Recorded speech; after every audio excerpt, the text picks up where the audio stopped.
Una buonasera cari telespettatori e telespettatrici, eccoci con l'informazione regionale di Telefriuli.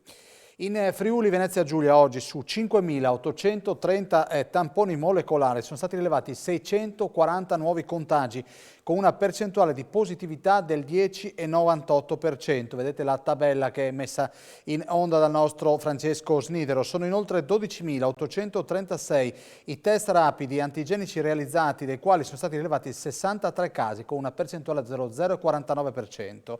Nella giornata odierna si registrano i decessi di 7 persone, una donna di 86 anni di Trieste, uno di 85 sempre del capoluogo regionale, un uomo di 80 anni di Pordenone, una 79enne triestina deceduta in ospedale, una 79enne di San Doligo della Valle deceduta sempre e una RSA, e una donna di 75 anni di Porcia, un uomo di 72 anni di Trieste. Le persone ricoverate in terapia intensiva sono 27, mentre i pazienti in altri reparti sono 294.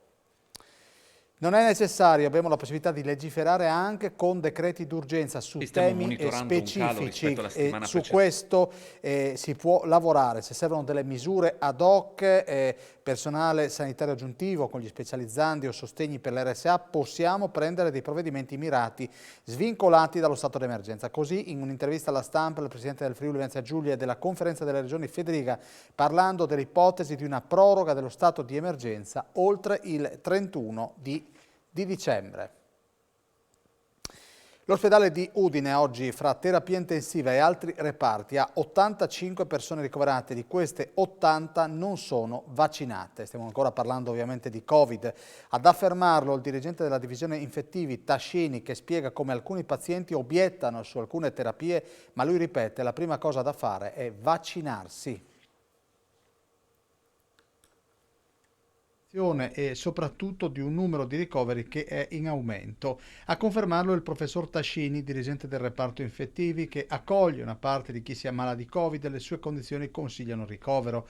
Un dato che va sottolineato è che, dato aggiornato a oggi, praticamente l'80% dei ricoverati risulta non essere vaccinato e i casi gravi sono in evidente aumento. E noi ovviamente curiamo tutti al meglio delle possibilità. Nel mio reparto ci sono una trentina di pazienti, negli altri, compresa la terapia intensiva, ce ne sono altri 55. Ci sono pazienti che non si fidano di alcuni trattamenti e muovono obiezioni, ma ci sono alcuni presidi che non hanno dato risultati.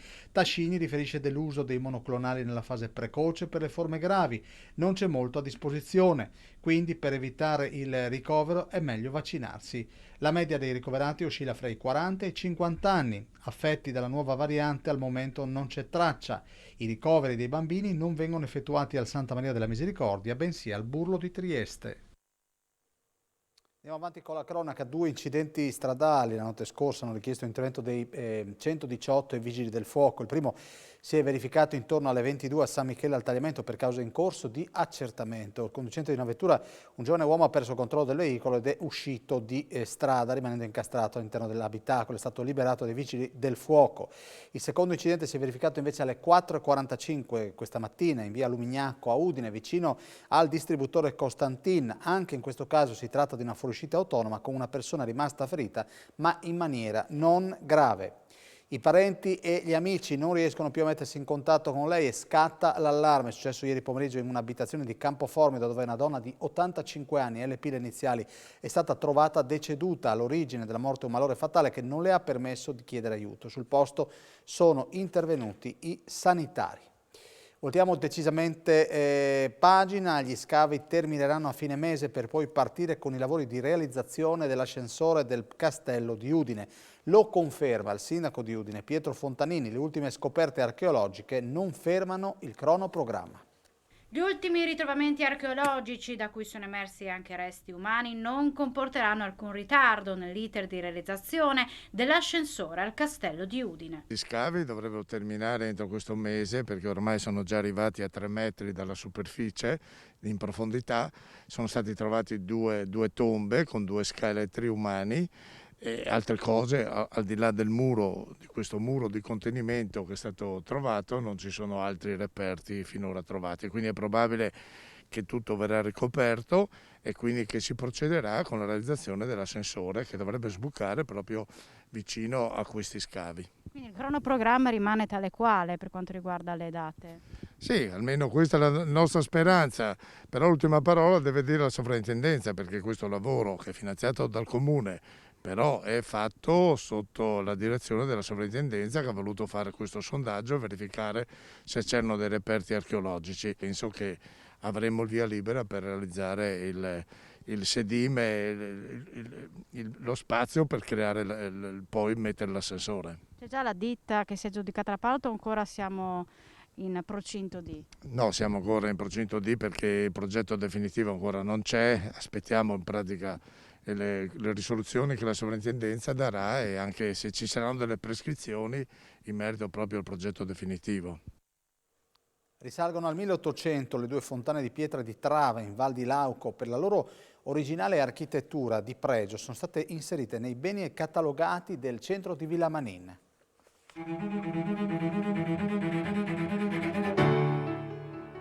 Rientrano in un progetto di turismo slow, alla scoperta di luoghi storici poco noti, le fontane e i lavatoi di Lauco.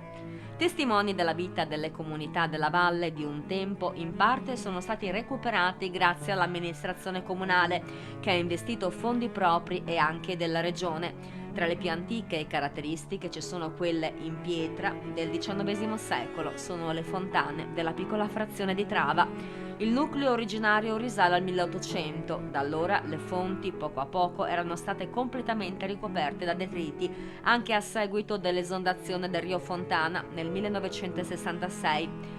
Due le vasche che compongono le fontane e duplice è la funzione che avevano. Una veniva utilizzata per attingere acqua potabile, l'altra per l'abbeveraggio del bestiame.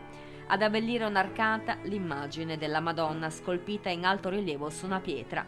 Il valore storico delle fontane di Trava e la loro particolare architettura di pregio sono stati riconosciuti dal Centro di Catalogazione e Restauro di Villa Manin. In passato le due fonti hanno rappresentato un punto di incontro per le comunità di Nanfurs, Fontane e Quel. Qui gli abitanti si incontravano, socializzavano, si scambiavano notizie e opinioni.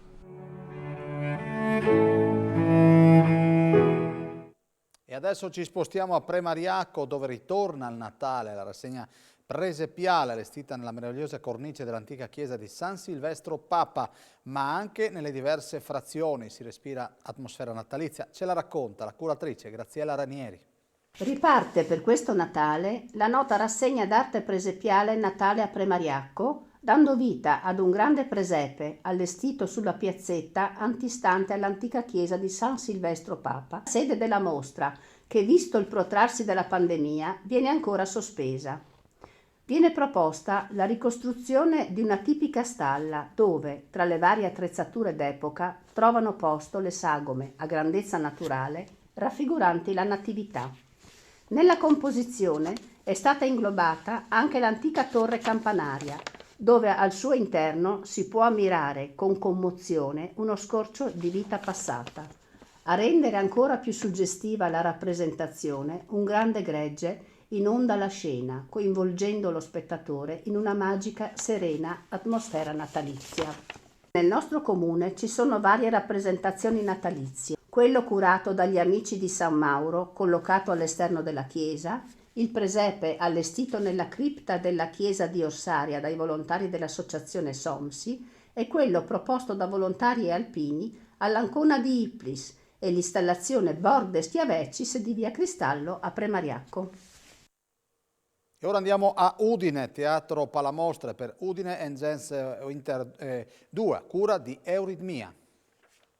Per gli amanti della musica di improvvisazione, il Teatro Palamostre di Udine ha fatto da principale scenario ad Udine Jazz Winter, seconda edizione di una 3 giorni di concerti, incontri, conversazioni, proiezioni ed approfondimenti sul poliedrico universo artistico che si muove nel mondo del jazz, a restituire alcune delle sue innumerevoli declinazioni attraverso protagonisti della scena internazionale. Novità di questa edizione, organizzata dall'Associazione Culturale Euritmica con sostegno di Regione Fondazione Friuli, Banca di Udine e Reale Mutua Assicurazioni Udine Friends di Lena, il Mood Podcast, progetto musicale e multimediale di ragazzi under 35, ospitato alla fine di ogni serata nella Sala Carmelo Bene, sempre del Palamostre, con ospiti attivi nell'ambito dell'arte e della cultura. Mood, acronimo di Musica a Udine, è un ibrido fra format televisivo e podcast finalizzato alla promozione di giovani artisti locali e di realtà emergenti nel panorama culturale regionale attraverso l'utilizzo delle principali piattaforme social, Instagram, YouTube, Facebook, Twitter, come canale di trasmissione di contenuti audiovisivi di carattere culturale. Dopo l'apertura della 3 giorni al Cinema Visionario con la proiezione di Jazz Noir, chiusura a sipario ad Udine Jazz Winter 2021 con la cantante, trombettista e sassofonista Andrea Motis. Una canzone, un calendario benefico e la colletta alimentare sono le iniziative del Deportivo Junior in vista del Natale. La società di Tavagnacco, che in controtendenza ha visto le iscrizioni nell'ultimo anno aumentare del 50%, continua l'impegno oltre che sul campo, anche nel sociale. L'idea è quella di creare qualcosa di solidale e di garantire, insomma, un impegno al di là di quello che è l'impegno calcistico, ed è per questo che abbiamo pensato di rinnovare l'iniziativa del banco alimentare, in cui raccoglieremo un po' di materiale, alimenti a lunga conservazione, per poi farli distribuire, insomma, dal comune e dagli assistenti sociali. E parallelamente poi abbiamo pensato a un'iniziativa nuova, che è quella di fare un calendario il cui ricavato andrà venduto, e il calendario, e di conseguenza poi daremo tutto l'incasso sarà devoluto alla pediatria di Udine. Il ruolo di sanitari in prima linea è quello di curare il benessere fisico, la salute dei bambini, specialmente dei bambini che hanno gravi patologie acute o gravi patologie croniche, come il mandato della pediatria di Udine all'interno di questa azienda. C'è chi si deve occupare del benessere psichico, ma è fondamentale anche il ruolo del sociale, quindi iniziative di questo tipo consentono di avere una presa in carico globale del bambino e di assicurare un benessere per lui, ma anche per la sua famiglia. 1-1 ieri sera al Friuli tra Milan e Udinese, la prima di Cioffi sulla panchina dei bianconeri, che erano passati in vantaggio con Beto, poi però il pareggio è stato siglato da Ibra. Dei pochi giorni ho pensato che fosse la cosa più giusta da fare, cioè andare su certezze, e ho chiesto loro di aggiungerci quello che io ho provato a trasmettere in questi pochi giorni. Abbiamo finito, io vi ringrazio per la vostra cortese e fedele attenzione, rimanete pure comodi con noi sull'11, 2 volte numero 1, ovvero sia Tele Friuli. Grazie per la cortese attenzione, alla prossima.